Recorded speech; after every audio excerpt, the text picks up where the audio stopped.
Welcome back जी। एक दफ़ा फिर आपको खुशामदीद कहेंगे और प्रोग्राम का ये जो सेगमेंट है ये बड़ा अहम है क्योंकि इस सेगमेंट में हम बात करते हैं आपके सेहत के हवाले से मामलात और मसाइल पर।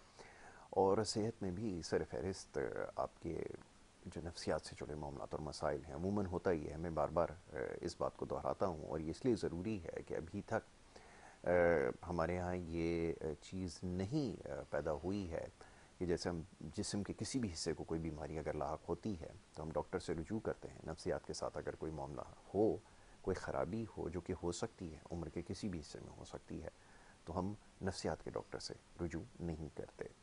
और क्या करें, हमारे यहाँ एक एक अजीब एक सिलसिला है कि जब भी अगर कोई नफ्सियात के डॉक्टर से रुजू करेगा तो ख्याल ये किया जाएगा कि शायद ये पागलपन का शिकार है। और यही वजह है बहुत सारे लोग इस चीज़ को ज़ाहिर नहीं करते, बहुत ज़्यादा जहनी तनाव में भी हैं, परेशान भी हैं। बहुत सारी वजूहात इसकी हो सकती हैं और ज़िंदगी का हिस्सा है। कहीं रिश्तों का टूट जाना, कोई इस तरह के मामलात और वाक़यात होते हैं, हर घर में होते हैं।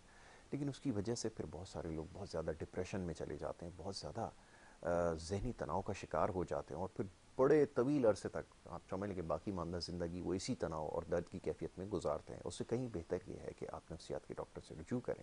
ये वक्त की ज़रूरत है। सेगमेंट करने का मकसद भी यही है कि आगे ही आप तक पहुँचाई जाए।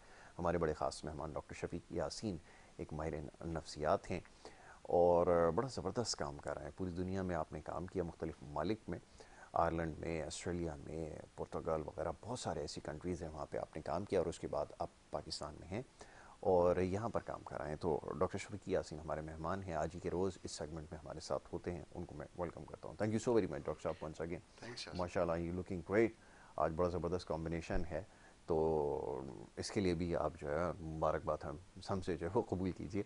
अच्छा जी डॉक्टर साहब, जैसे मैंने कहा कि बहुत सारे लोग डिप्रेशन का शिकार हैं, रिलेशंस का ख़त्म हो जाना एक एक चीज़ है, it's a part of life. हर किसी घर में किसी न किसी जगह इस तरह के वाक़यात होते हैं। उसकी वजह से डिप्रेशन में चले जाना, फिर एक तरफ आपकी वर्किंग लाइफ भी मुतासर होती है और बहुत सारे मामला जो हैं मुतासर होते हैं। ओवरकम कैसे किया जाए? अब लोग इसके साथ वो समझते हैं कि ये अब हमारे साथ हो गया, शायद इसका कोई अब हल नहीं है। बार बार उसके बारे में सोचना, वो सिलसिला चलता रहता है और उसकी वजह से फिर सुसाइड इस तरफ भी लोग चले जाते हैं। ये सिचुएशन आम है और इस तरह की सिचुएशन में अगर कोई होता है, बग़ैर नाम मेंशन किए बहुत सारे सवालात भेज रहे हैं, तो मैंने कहा आज ज़रा इसको मौजूद गुफ्तगू बनाया जाए। क्या इस स्टेट से बाहर आ सकते हैं, आना मुमकिन है और क्या आने की ज़रूरत भी है? मैं चाहूँगा ज़रा इसके ऊपर गुफ्तगू करें। बिल्कुल यासिर, अफसोस की बात है कि अवेयरनेस नहीं है ज़्यादा। जी। जो अब की कोशिश कर रहे हैं कि एजुकेशन लोगों में आए। अच्छा, स्टैटिस्टिकली देखें ना कि नफ्सियात को बड़ा रिलेट किया जाता है पागलपन से, और यही वजह है कि लोग डरते हैं एक जी। साइकेट्रिस्ट के पास आते हुए। देखें तो 0.8% है स्टैटिस्टिकली पागलपन की जो है ना प्रिवेलेंस, जी। जो होने की चांसेस। और इसका मतलब है कि 120 में से किसी एक को ये मसला हो सकता है। जी। लेकिन असल मसला नफ्सियात में क्या है? हर तीसरा इंसान नफ्सियात में एंजाइटी, डिप्रेशन जी। में घिरा हुआ है, राइट। परेशानियों में है, ओवर थिंकिंग में है, नींद की प्रॉब्लम्स में है। और उस हिसाब से देखा जाए तो तकरीबन 120 में से 45 से 50 लोग इन प्रॉब्लम्स का शिकार हैं, शायद इससे भी ज़्यादा। जी। तो ये सोचते हुए कि शायद 120 में से एक कोई पागल है जो साइकियाट्रिस्ट के पास जाता है, और ये एक लेबल है जिसकी वजह से हमें नहीं जाना चाहिए कि हम बदनाम हो जाएंगे, क्या लोग समझेंगे कि हम बिल्कुल। पागलपन का शिकार हैं। और ख़ुद की एंजाइटी और डिप्रेशन को जो है ना झेलते रहना और सफ़र करना। और ना सिर्फ सफ़र करना, आप बिल्कुल सही कह रहे हैं, जैसे आपने सवाल में कहा कि उससे रिलेशनशिप्स मुतासर होती है, उससे उनका काम मुतासर होता है, यंग होते हैं तो एजुकेशन मुतासर होती है, और इस तरह से पूरी लाइफ मुतासर होती है बिल्कुल। उनकी। अच्छा, इससे निकलना चाहिए कि नहीं निकलना चाहिए? डेफिनेटली निकल सकते हैं और निकलना चाहिए। लेकिन कोई आपको पकड़ के लेके नहीं आएगा साइकाट्रिस्ट के पास।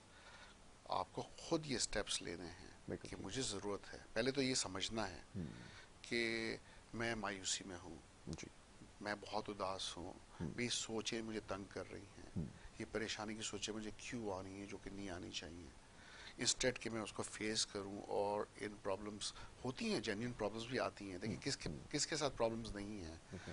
बिलों की परेशानियां, utility bills, financial problems, relationship up and down होना, जॉबों का छूट जाना, हर इंसान ये फेस करता है। मैंने भी की, आपने भी की होंगी, बहुत लोग बिल्कुल। करते हैं। लेकिन होता ही कि लोग इसको फेस करते हैं, प्रॉब्लम सॉल्विंग स्किल्स होते हैं, अपनी रेजिलियंस से, बर्दाश्त से, सोचों से, स्ट्रेटजीज से उससे निकलते हैं। एग्जैक्टली।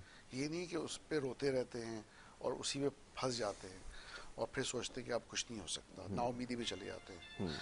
तो ये असल मसला है कि नाउमीदी में जाना और फिर उसको डील ही ना करना, और अगर हेल्प मौजूद है तो हेल्प ना लेना, राइट। ये मैं समझता हूँ कि सबसे बड़ा मसला है। बिल्कुल ठीक है, असिस्टेंस की ज़रूरत होती है, और ख़ास तौर पे इस वक्त जब इंसान की सबसे ज़्यादा जो चीज़ मुतासिर होती है वो सोचने और समझने की सलाहियत मुतासिर होती है।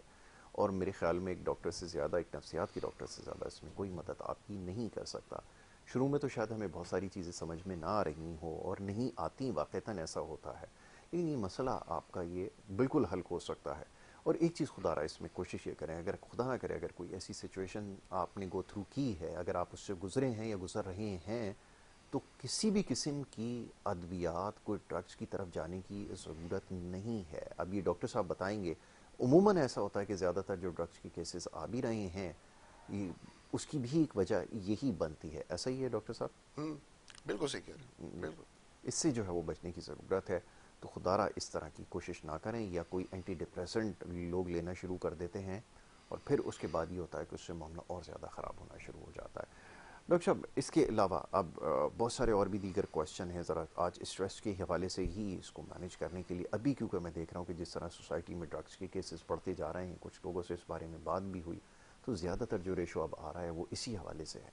कोई ना कोई मामलात हैं, कोई स्ट्रेस है, कोई तनाव है, जैसे आपने कहा इकनॉमिक चैलेंजेस बहुत ज़्यादा हो रहे हैं, दुनिया में हो रहा है, पाकिस्तान में नहीं, और लोग उसकी तरफ फिर ज़्यादा माइल होते हैं। कैसे खुद को सेल्फ कंट्रोल कैसे डेवलप किया जाए? तो ये मैं एक चीज़ से बड़ा परेशान हूँ, लोग कहते हैं कि मुझे सेल्फ कंट्रोल नहीं है, वो नहीं कर पाते, कूप नहीं हो सकता। क्या ये वाक़तन इतना मामला संजीदा है कि हम इसको नहीं कंट्रोल कर पाते, कि ये चीज़ डेवलप की जा सकती है कि खुद के ऊपर सेल्फ कंट्रोल रखा जाए? क्योंकि बहुत सारी कुछ लोगों की नेचर में इस हद तक है, मैं देखता हूँ कि इतने एडवेंचरस काम वो करते हैं, इतने रिस्क लेना वो शुरू कर देते हैं, वो कहते हैं जी इससे कोई फ़र्क नहीं पड़ता, ये सेल्फ कंट्रोल कैसे डेवलप किया जाए, इस पर थोड़ी बात हो जी। अच्छा सवाल है यासिर। जी। सेल्फ कंट्रोल तो आप उस वक्त डेवलप करते हैं जब आप राइट फ्रेम ऑफ माइंड में हों। हेज़ इट जी। ठीक है, तो ये कि अगर आप इस वक्त डिप्रेशन एंजाइटी भी नहीं है, आप राइट फ्रेम ऑफ माइंड में हैं, या माइल्ड एंजाइटी है, डिप्रेशन है, तो आपको ये समझना है कि मैं अपने प्रॉब्लम्स को किस तरह से डील करूं, अपनी लाइफ को किस तरह से कंट्रोल में लूं, क्या, जैसे मैं अभी थोड़ी देर पहले कहा था, कौन सी प्रॉब्लम सॉल्विंग स्किल्स हैं, क्या स्ट्रेटजीज हैं। एंजाइटी जो है वो फ्यूचर की, फ्यूचर से रिलेटेड एप्रीहेंशंस हैं, राइट। खौफ है। डिप्रेशन ज़्यादातर वो लॉसेस हैं या वो चीज़ें हम खो चुके हैं, या हमें लगता है परसीव्ड लॉसेस पास्ट के हवाले से कि अब नाउमीदी है कि अब यार अब ये ठीक नहीं हो सकता, या फिर पास्ट में हमने ये गलतियाँ की, या ब्लेम करते हैं अपने आप को कि हमने गलत डिसीजंस लिए, उसकी वजह से जी। आउटकम्स गलत थे। और ये कॉग्निटिव लेवल पे, सोचों की लेवल पे डिप्रेशन है, और यही ओवर थिंकिंग की वजह भी बनती है। राइट। ठीक है, राइट। कंट्रोल आप एक सूरत में इस तरह से ले सकते हैं कि आप के अंदर का कॉन्फिडेंस आपको बेहतर करना है, जो कि शैटर्ड हो चुका होता है ज़्यादातर केसेस में, डिप्रेशन में और एंजाइटी में। और उसमें आपको ये सोचना है कि अभी तक मैं उस पोजीशन पे नहीं आया हूँ कि मैं इन प्रॉब्लम्स को डील ना कर सकूँ या अपने हालात को बेहतर ना बना राइट। सकूँ। आपको सही फैसले करने हैं, जहां आपसे लगता है कि आपको सपोर्ट्स लेनी है, अपनी सपोर्ट्स को यूटिलाइज करना है।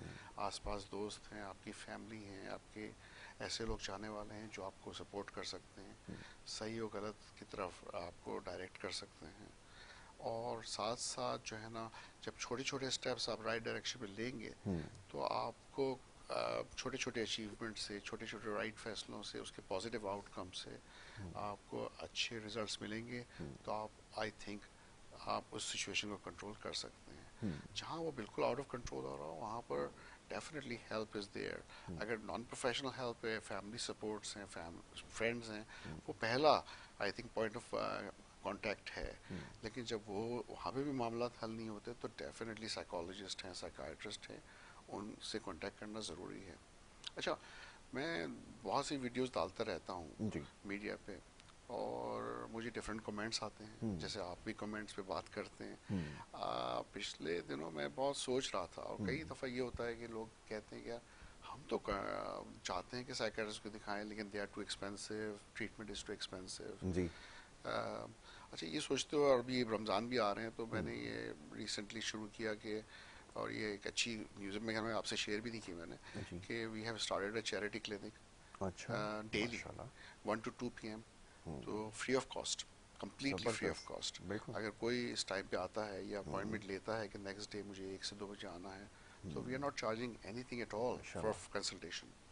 कोई पाकिस्तानी, कोई रहने वाला, पाकिस्तानी में इसलिए कह रहा हूँ कि ज़रूरी नहीं हो कराची शहर का हो सकता है पिंडी में हो, पेशावर में हो, बिल्कुल ठीक है। आप वीडियो पे देख सकते हैं पेशेंट। अगर आपको फ्री ऑफ कॉस्ट एक कंसल्टेशन मिल रही है, आपको एक मशवरा मिल रहा है, एग्जैक्टली। ठीक है, तो आपको यूटिलाइज करना चाहिए, व्हाई मैं नॉट। समझता हूँ। बिल्कुल सही। फिर ये एक्सक्यूज़ नहीं है कि हम अफोर्ड नहीं कर सकते साइकाइट्रिस्ट।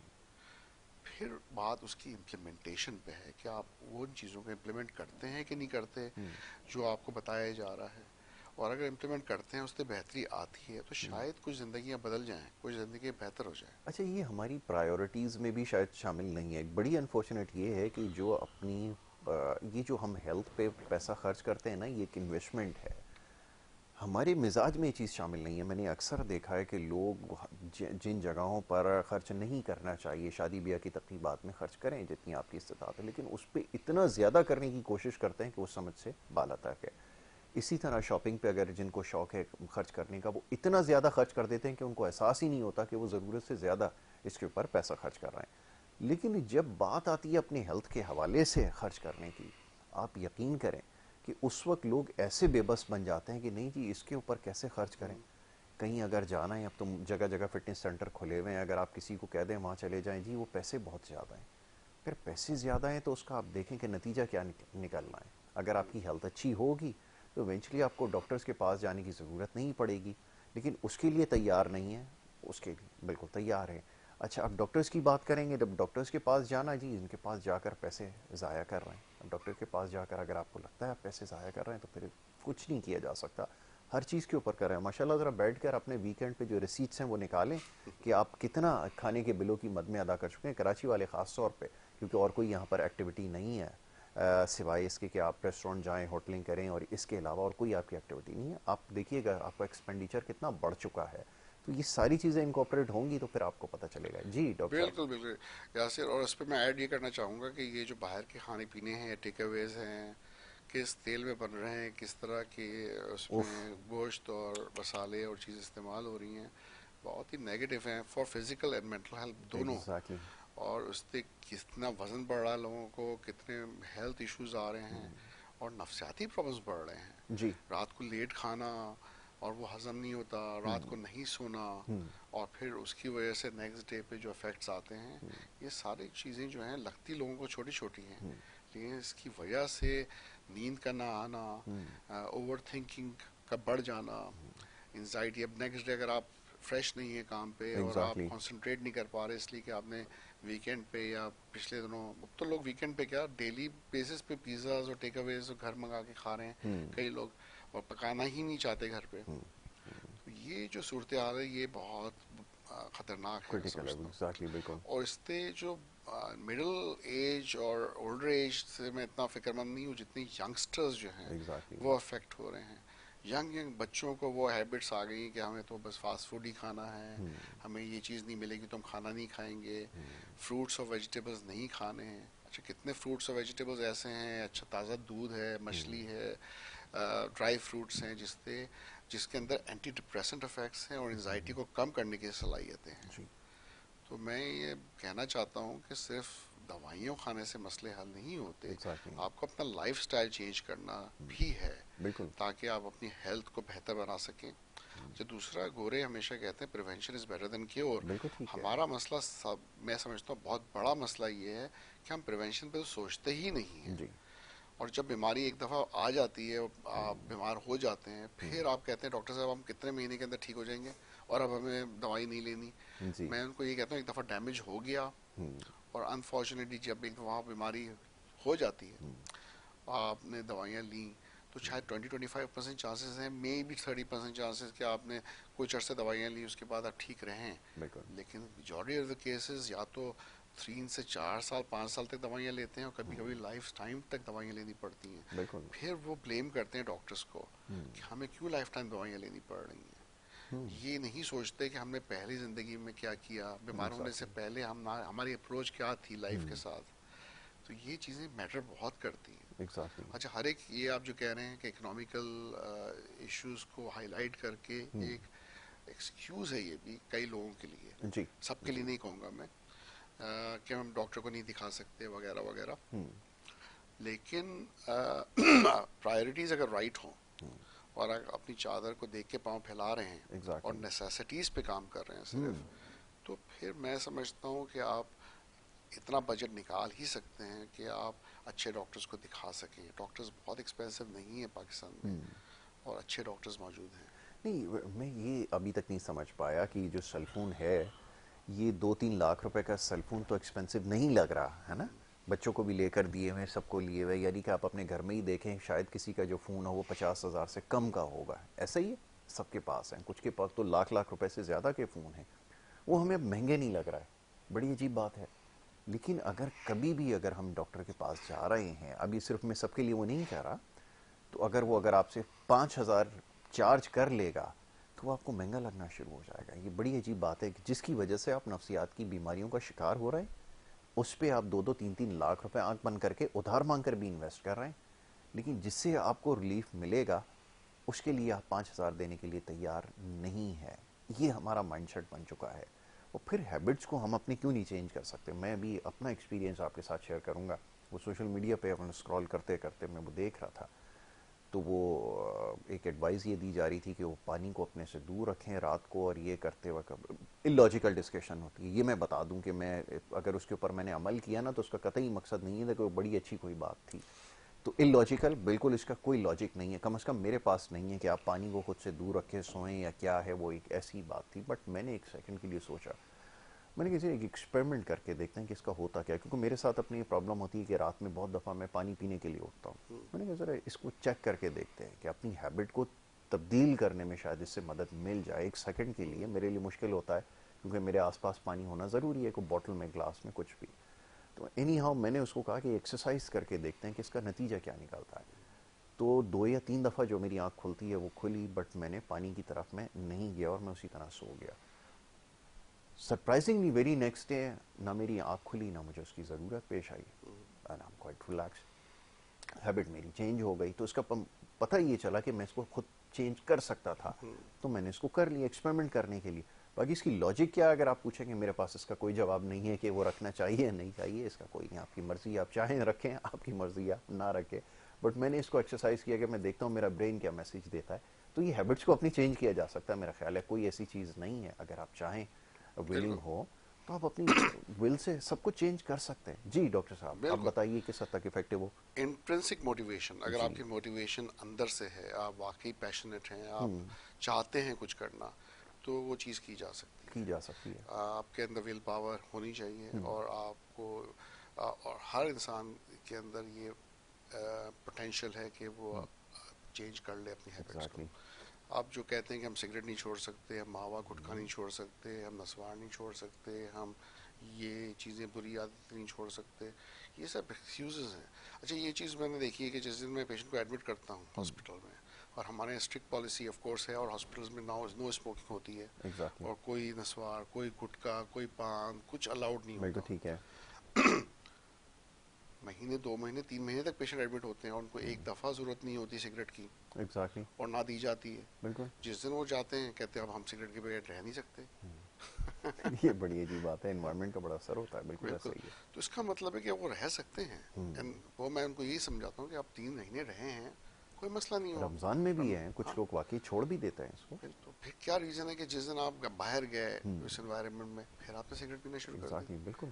तो ये तो अप टू देमसेल्फ, अगर वो चाहें तो बिल्कुल रोक सकते हैं, लेकिन वो रिलेट कर देते हैं किसी तरह से कि हम सिगरेट पियेंगे तो हमारा टेंशन कम हो जाएगा। जस्टिफाई करने की, डाइजेशन जस्टिफाई, में एक प्रॉब्लम हेल्प एसोसिएशन करती है। बनाया हुआ है अपने लेजर टाइम के साथ, अपने फ्री टाइम के साथ, अपने रिलैक्स टाइम के साथ, मी टाइम के साथ। तो वो जब आपने एसोसिएशन बना लिया ना, तो एक कंडीशनिंग हो जाती है कि हाँ अब मैं सिगरेट पी रहा हूँ तो आई एम रिलैक्स्ड। लेकिन एक्चुअली आप कुछ भी करें उस टाइम पे, आप एक्सरसाइज ही कर लें एक रिलैक्सेशन के लिए, तो रिलैक्सेशन के लिए। नेक्स्ट टाइम आपकी एसोसिएशन उसके साथ हो जाएगी, एक्सरसाइज के साथ। एग्जैक्टली। तो अच्छी हैबिट्स के साथ एसोसिएशन करेंगे तो कंडीशनिंग भी अच्छी चीज़ों के साथ होंगी, जी। और चांसेस है कि आपकी लाइफस्टाइल भी बेहतर हो। बेहतर हो जाए। तो बिहेवियर कैन चेंज, लेकिन आप पहले चाहें और फिर आपको अच्छी एडवाइस भी मिल सकती हैं, एग्जैक्टली। और उस एडवाइस पे इम्प्लीमेंट अगर आप करें तो फिर क्यों नहीं हैबिट चेंज हो सकती है, बिल्कुल ठीक पर्सनालिटी है। चेंज हो सकती है, मैं समझता हूँ। हो सकती है बिल्कुल, अगर बिल्कुल। इसके ऊपर काम करें।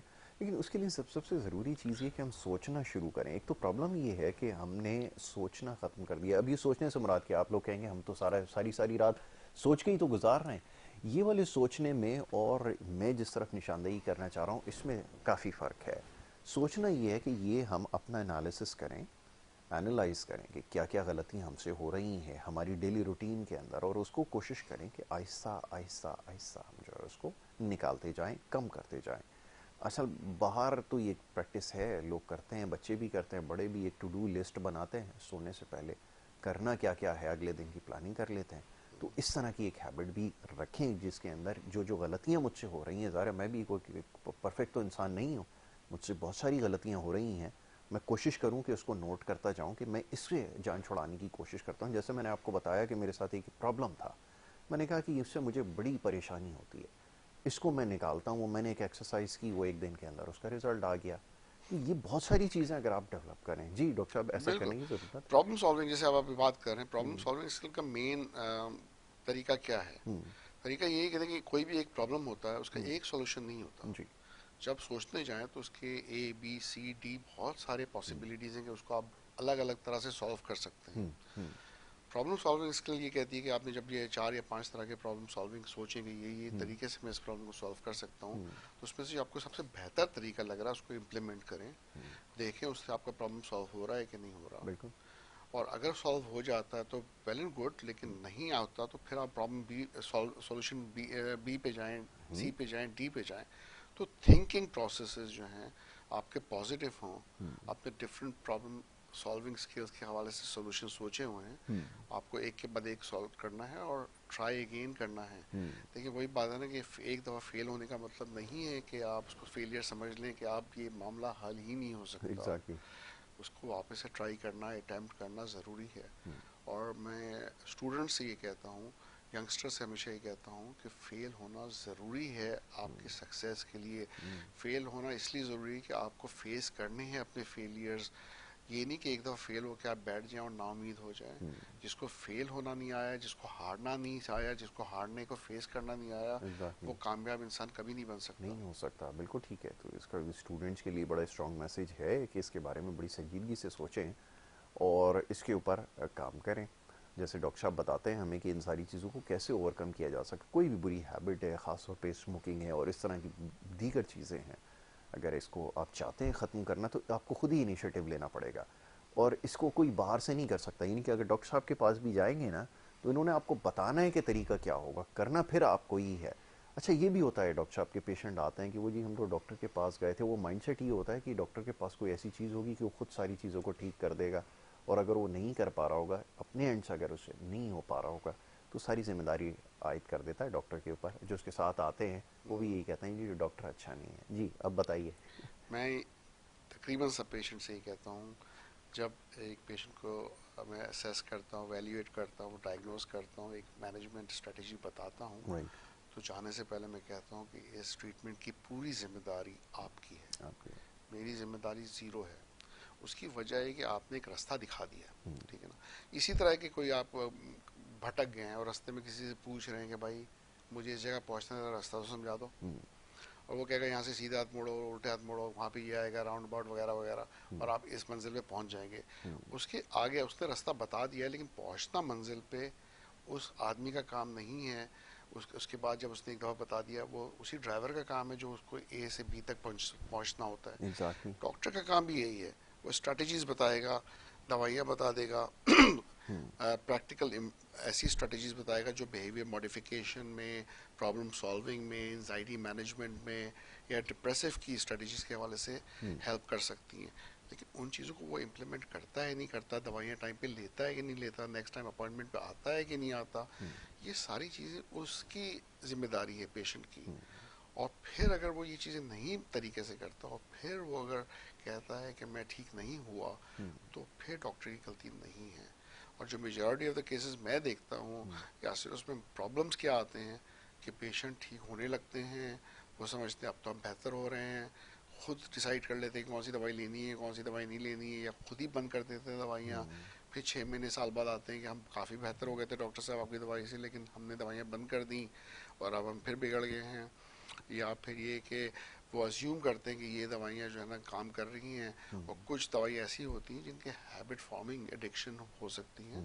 डॉक्टर पहली दफ़ा कभी ये सोच के ये नहीं देता दवाइयाँ कि वो ज़िंदगी भर इन दवाइयों को कंटिन्यू करेगा। एग्जैक्टली। उसकी प्लानिंग होती है कि वो 6 हफ्ते 4 हफ्ते के अंदर अंदर ये दवाइयाँ बंद कर देगा। लेकिन अनफॉर्चुनेटली एक इशू तो ये है कि पेशेंट अगर नहीं आता आपके पास तो आप उसको पकड़ने के लिए तो नहीं जा सकते, कहीं ढूंढते नहीं फिरेंगे। जी। दूसरा इशू ये है कि यहाँ मेडिकेशन रेगुलेटेड नहीं है। आप किसी भी फार्मेसी पे चले आए, किसी भी दुकान पे चले आए, बोले ये दुकान दवाई मुझे चाहिए, वो आपको डॉक्टर के प्रिस्क्रिप्शन के बगैर दवाइयाँ मिल जाती हैं कई जगहों से। बिल्कुल ठीक है। और ये बहुत बड़ा अलमिया है आई थिंक, कि जिसकी वजह से मेडिकेशन अब्यूज़ हो रही हैं, लोग डिपेंडेंट हो रहे हैं उन मेडिकेशन पे, जो कि नहीं होना चाहिए। राइट। नींद की गोलियों पे, एंजाइटी की दवाइयों पे, ऐसी डिप्रेशन की दवाइयों पे, जो कि ना सिर्फ पूछ पाछ के लिए आ रही है बल्कि कई तो डॉक्टर प्रिस्क्रिप्शन पे होती हैं। लेकिन इसका मतलब नहीं है कि डॉक्टर ने एक दफ़ा लिख दिया है तो ज़िंदगी भर के लिए है वो। अगर आप पूछे बगैर 10 साल तक वो दवाई ले रहे हैं तो डॉक्टर का क्या कसूर। एग्जैक्टली। और अब मैं ऐसे पेशेंट को कोशिश, अब फार्मेसी पे आते हैं तो मैं कहता हूँ प्लीज़ ये दवाई डिस्पेंस नहीं करना अगर साल से पुराना पर्चा हो तो। अब ऐसे पेशेंट भी आए जो 10 साल पुराना पर्चा लेकर आए हैं और कहते हैं कि हम तो ये दवाई 10 साल से ले रहे थे, जी। और ये 10 साल पुराने पर्चा एक डॉक्टर ने लिखा था और हमें ज़रूरत ही नहीं पड़ी डॉक्टर को दिखाने की, हम तो लेते हैं अभी भी ले रहे हैं। जी।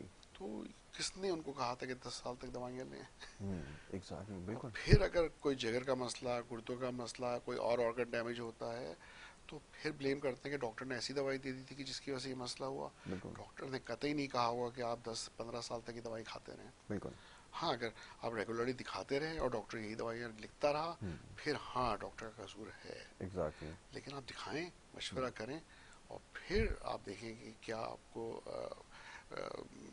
डॉक्टर कहता है। एग्जैक्टली। ये बड़ा ज़रूरी होता है, ये इसका ख्याल रखना ज़रूरी है, क्योंकि ये बड़ा ज़रूरी है ख़ास तौर पे इस तरह की जो मेडिसिन है। अच्छा, अब ये जो इस किसी भी नफ्सियात की बीमारी के लिए जो ख़ास तौर पे हमारे यहाँ मेडिसिन इस्तेमाल होती है ना, इसको बड़ी एहतियात से इस्तेमाल, वैसे सारी मेडिसिन के लिए आप एक कोई पैरासीटामोल या कोई एस्प्रिन अगर आप यूज़ करते हैं, ये भी विदाउट प्रिस्क्रिप्शन इस्तेमाल ना करें। एक बड़ा अजीब सा कल्चर बन गया, क्योंकि प्रमोशन टीवी पे ऐड चलाए जाते हैं कि सर में ज़रा सा दर्द हुआ और आपने यूज़ करना शुरू कर दी।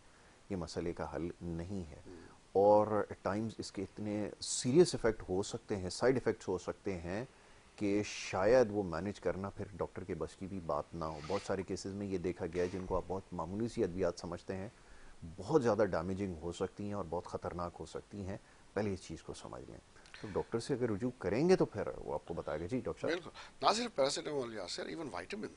एग्जैक्टली। अगर आप आयरन ले रहे हैं और आयरन ज़रूरत से ज़्यादा ले रहे हैं और सोच के कि मैं एनीमिया था और डॉक्टर ने कहा था एक ज़माने में कि आपको आयरन लेने की ज़रूरत है, तो आयरन हाई क्वांटिटी में डिपॉजिट होता है, लिवर को डैमेज कर सकता है।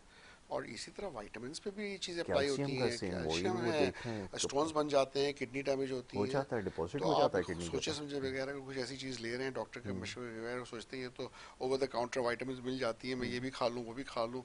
ऐसा नहीं है, आपको वो चीज़ें भी अपने हिसाब से खानी है। ओवर आप जाएंगे, ज़रूरत से ज़्यादा लेंगे तो वो चीज़ भी नुकसान करेगी। एग्जैक्टली। बिल्कुल, इस चीज़ का भी आपने ख्याल रखना है, क्योंकि ये भी एक कल्चर है कि जो कैल्शियम के ऐड आ रहे हैं, वो जी कैल्शियम सुबह शाम ले रहे हैं। I mean for God sake, एक दफ़ा डॉक्टर से ज़रूर पूछ लें। वो तो लिख भी देते हैं उसके ऊपर, ये अलग बात है कि बहुत छोटा सा कॉर्नर में बिल्कुल लिखते हैं कि इसको इस्तेमाल करने से पहले डॉक्टर से रिव्यू करें, लेकिन वो प्रैक्टिस नहीं है। तो इसका खुदारा ख्याल रखें क्योंकि ये भी बहुत सीरियस मसला आपके लिए बन सकता है, ख़ासतौर पर किडनी के लिए जो एक्सेसिव यूज़ है कैल्शियम का। पहले आप देख लें डेफिशिएंट हैं भी या नहीं किसी भी चीज़ को। विटामिन डी है तो वो इस्तेमाल कर रहे हैं, विटामिन डी जी अच्छा होता है, जी अच्छा तो होता है, आप क्या डेफिशिएंट हैं, आपकी बॉडी में कमी है उसकी, पहले ये चेक करें, उसके बाद फिर आप कोई भी सप्लीमेंट या वो इस्तेमाल करें। तो ये एक चीज़ है डॉक्टर साहब माशाल्लाह। वो हमारे यहाँ कल्चर कुछ इस तरह का है ना, मैं देख रहा था वो कैंपेन्स इतनी स्ट्रॉन्ग चलती हैं कि जी जिंक ले रहे हैं, और बड़ी ज़बरदस्त स्ट्रैटेजी है, ख़वातीन को दिखाते हैं वो यंग रहने के लिए जी कैल्शियम ज़रूरी है, धनाधन जो है वो कैप्सूल देख लें माशाल्लाह। ये तो चक्कर है, बड़ा ज़बरदस्त काम ये करते हैं, ख़ासतौर पर जो फार्मेसी वाले हैं, फार्मा इंडस्ट्री वाले माशाल्लाह।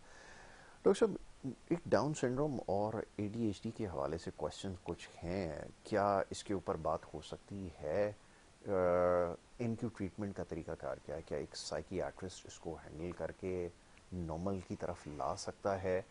ये कुछ लोगों ने सवाल भेजे हैं, मैं चाहूँगा ज़रा आप इसका जवाब दे दें। बिल्कुल बिल्कुल। ये डाउन सिंड्रोम अनफॉर्चुनेटली जो है वो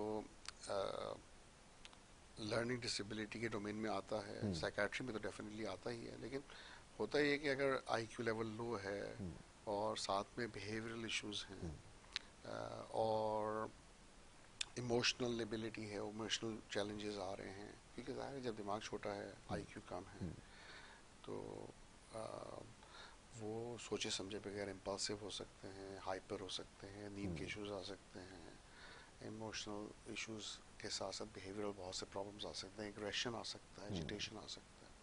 अच्छा, जो पेशेंट आते हैं हमारे पास, आप उनका ब्रेन तो डेवलप नहीं है उनका, और ना ही आप उनको नॉर्मल आईक्यू पे ला सकते हैं किसी तरह से भी, ये तो सीधी सी बात है। ठीक है। लेकिन क्या किया जा सकता है? उनके बिहेवियर थेरेपी हो सकती है, उनके बिहेवियर को बेहतर बनाया जा सकता है। कुछ केसेस में स्पीच थेरेपी हो सकती है, स्पीच थेरेपी बेहतर हो सकती है उनकी स्पीच। कुछ ऐसी साइकोलॉजिकल स्ट्रेटजीज है जिससे उनकी डे टू डे रूटीन जो है और लाइफ जो है वो बेहतर बनाई जा सकती है। उनकी स्ट्रेंथ देखी जा सकती है कि वो किस जगह पे उनकी स्ट्रेंथ है, जिनको यूटिलाइज करते हुए उनको कुछ ऐसा टास्क दिया जाए जिससे उनको सेंस ऑफ अचीवमेंट आए, वो प्री ऑक्यूपाइड हों, वो अपने टाइम को अच्छी तरह से यूटिलाइज करें। ये किया जा सकता है। कुछ दवाइयाँ ऐसी हैं जिससे वो कामर और रिलैक्स हो सकते हैं, उनका गुस्सा कम हो सकता है, इमोशनली स्टेबल हो सकते हैं। तो ये चीज़ें की जा सकती हैं। जहाँ तक ADHD का ताल्लुक है, ये इट्स डिफरेंट।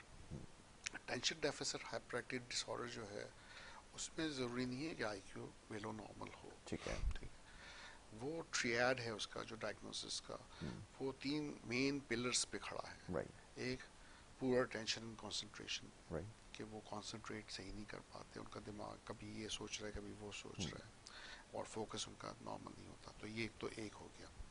हाइपर एक्टिविटी, कि वो एक जगह आराम से नहीं बैठ सकते, कभी इधर जा रहे हैं कभी वो जा रहे हैं, कभी एक चीज़ थोड़ी देर के लिए उठा रहे हैं फिर फेंक रहे हैं, तो वो एक सुकून से एक जगह नहीं बैठते, हाइपर एक्टिव होते हैं। थर्ड, इम्पल्सिव होते हैं, सोचे समझे बगैर बोल देते हैं या करते हैं, अचानक से चीज़ फेंक दी उठा के, सोचे समझे बगैर ऐसी बात बोल दी जो कि सोशली एक्सेप्टेबल नहीं है। तो ये 3 चीज़ें जो हैं, अगर 7 साल की उम्र से बड़े बच्चों को हैं और बाकी और कोई रीज़न नहीं नज़र आ रही, कोई और मेंटल हेल्थ डायग्नोसिस नज़र नहीं आ रही, जैसे एंजाइटी डिसऑर्डर है या डिप्रेशन है या कोई और बीमारी जिसकी वजह से हाइपर एक्टिविटी हो सकती है या कंसंट्रेशन पुअर हो सकती है, इम्पल्सिविटी आ सकती है, तो चांसेस हो सकते हैं कि ADHD का डायग्नोसिस हो। उसमें ये भी इम्पॉर्टेंट है कि वो किस किस सर्कमस्टांसेस में हो रही है, सिर्फ स्कूल में है, घर में है, दोनों सिचुएशंस में है। और जाहिर है जब ये होता है माँ बाप के लिए बड़ा डिस्ट्रेसिंग होता है, खुद उसके लिए जो इससे गुजर रहा बच्चा, और फिर टीचर्स शिकायत करते हैं, जाहिर है क्लास डिस्टर्ब होती है, दूसरे बच्चों पे इफेक्ट्स आते हैं। तो पहली चीज़ तो ये मैं कहूँगा कि इनकी असेसमेंट बहुत ज़रूरी है। अच्छा, इनका डायग्नोसिस केयरफुली देना चाहिए, ऐसे इजीली लेबल नहीं लगा देना चाहिए। कई बच्चों को मैंने देखा है जो ये सोच के आते हैं पेरेंट्स, और कभी कभी मिस डायग्नोज भी होता है कि वो ADHD है, लेकिन एक्चुअली अंडरलाइंग एजिटेशन होता है, डिप्रेशन होता है, जो कि एक तरह का प्रोटेस्ट हो रहा होता है कि हम ये चीज़ हमारी ज़िंदगी में सही नहीं है, या वो किसी चीज़ से नाखुश हैं या मायूस हैं, तो वो ज़रा ज़्यादा हाइपर हो जाते हैं बच्चे। बिल्कुल ठीक है। और उसका मतलब नहीं ये कहते कि वो ADHD का डायग्नोसिस 7 साल से बड़ा बच्चा होगा तब जाके डायग्नोसिस डायग्नोसिस होगा। बनता है। क्योंकि ये आपने बड़ी अच्छी बात की है, कुछ केसेस मैंने देखा है कि बच्चों का एक तो अगर 7 साल से उम्र के कम के बच्चे हैं उनका मोरलेस बिहेवियर एक जैसा ही होता है।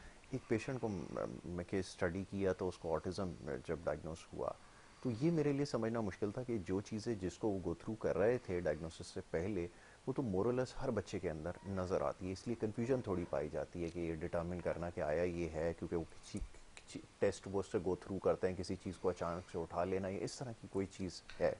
तो मैं ये समझना चाह रहा हूँ कि उससे पहले किया जा सकता है इस चीज़ को डिटर्मिन के इसका वो है, क्योंकि देखें, ये तो बड़ा मुश्किल है क्योंकि नॉर्मल बच्चे का बिहेवियर भी अगर 7 साल से उम्र से कम है तो हमें एक जैसा ही नज़र आता है कि नॉर्मल बच्चा भी बचपन में यही काम सारे करता है, चीज़ों को फेंक देना उठा के, ये सारी चीज़ें। ये बहुत कम लोग जानते हैं, लेकिन जब मैं छोटा था जी।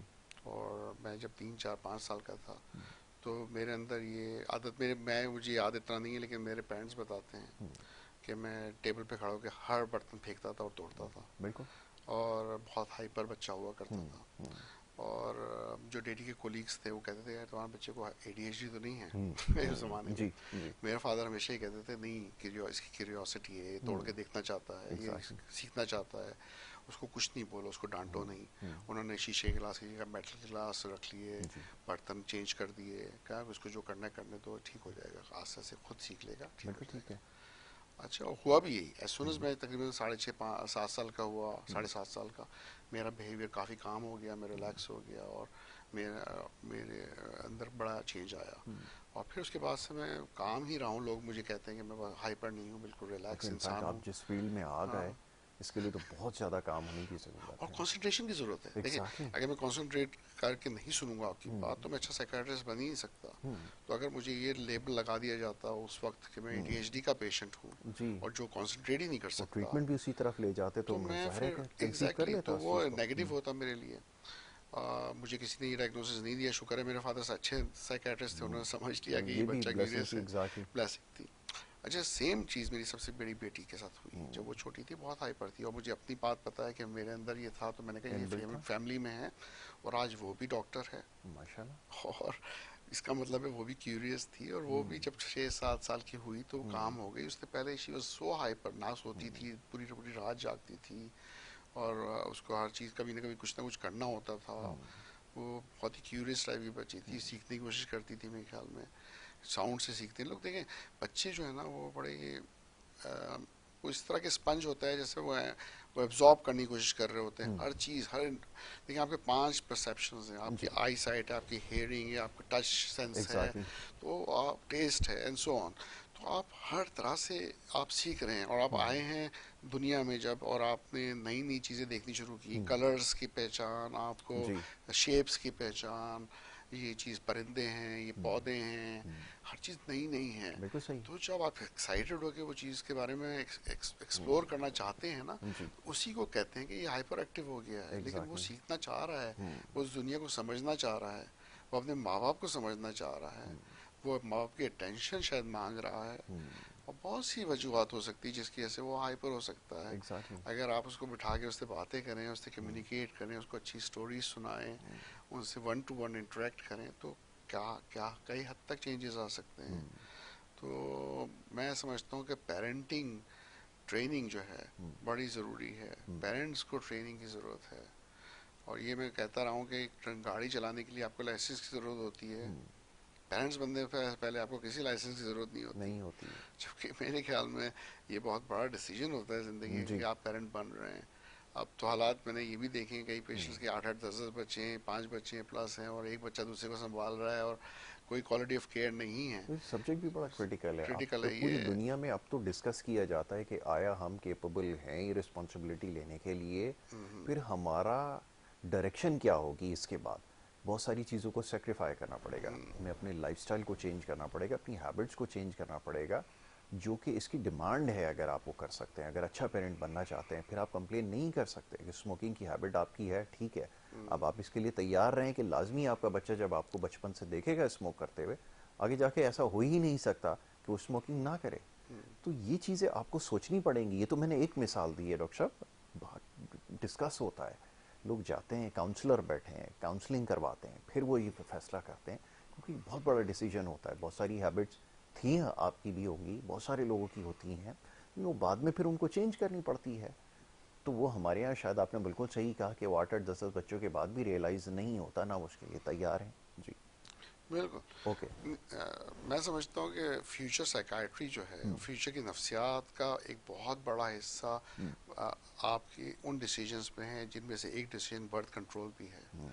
कि अगर आपके बच्चे कम होंगे, आप उनको अच्छी क्वालिटी ऑफ केयर देंगे, उनको समझाएंगे, अच्छी एजुकेशन देंगे, आपके फ्यूचर जनरेशन और फ्यूचर का पाकिस्तान बेहतर होगा, एग्जैक्टली, ये और तो लॉन्ग फ्यूचर टर्म के प्लानिंग के नफ्सियात लिए के तो प्रॉब्लम भी कम हो कम जाएंगे। होंगे, वेरी इंपॉर्टेंटली। बिल्कुल जी, ये बड़ा इंपॉर्टेंट टॉपिक है, इंशाल्लाह इसके ऊपर आगे चल के डिस्कशन होगी। वक्त क्योंकि हमारे पास यहाँ बिल्कुल ख़त्म हो गया है। मैं बड़ा शुक्रगुजार हूँ डॉक्टर साहब का कि वो डिस्कस करते हुए सारी चीज़ों का नहीं पता चला, और बहुत सारे ऐसे सवाल थे जिसको प्रोग्राम का हिस्सा बनाना था। इंशाल्लाह नेक्स्ट टाइम ज़रूर प्रोग्राम में इसको शामिल करेंगे। प्रोग्राम का वक्त यहाँ पे ख़त्म हुआ चाहता है, आपसे इजाज़त लेनी होगी। अपना बहुत ख्याल रखिए। मोहम्मद यासिर और हमारी टीम को इजाज़त दें। अल्हम्दुलिल्लाह।